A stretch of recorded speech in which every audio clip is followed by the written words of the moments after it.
প্রায় দীর্ঘ 40 বছর পর ইতিহাস বদলে দিয়ে নতুন করে ইতিহাস গড়লেন ছাত্র শিবির সমর্থিত প্রার্থী রনি। চাকসু নির্বাচনের 26টি আসনের মধ্যে 24টিতে শিবিরের বিজয়। বিজয় হওয়ার পর রনি ঘোষণা দিলেন, আপনারা আস্তে আস্তে করেন, আমি আছি, ইনশাল্লাহ আছি, আপনাদের কথা শুনবো এবং বলবো ইনশাল্লাহ।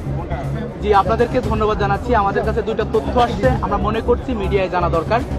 এক নম্বর তথ্য, যেখানে ভোট গ্রহণ করা হচ্ছে, আমি নিজেও ভোট দিয়ে আসলাম, সেখানে ভোট যখন দেওয়া হয়েছে ঠিক তার পাশেই সেখানে একটি সিগনেচার নেওয়া হচ্ছে। যিনি ভোটার তিনি ভোট দেওয়ার পূর্বে ওএমআর শিট নেওয়ার পূর্বে সেখানে একটা সিগনেচার দিচ্ছে।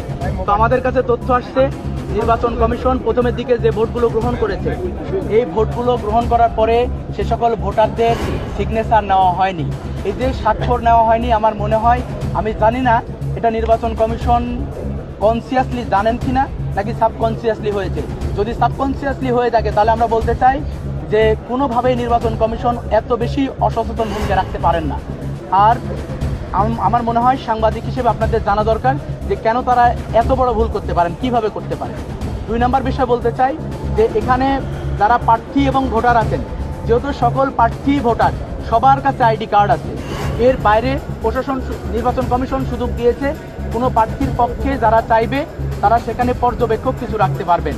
তো আমরা লক্ষ্য করেছি কোনো ধরনের কার্ড ছাড়া বিশ্ববিদ্যালয়ের শিক্ষার্থী না, আমরা স্পষ্ট চিনি তাদেরকে, কার্ড ছাড়া ঘুরে বেড়াচ্ছে।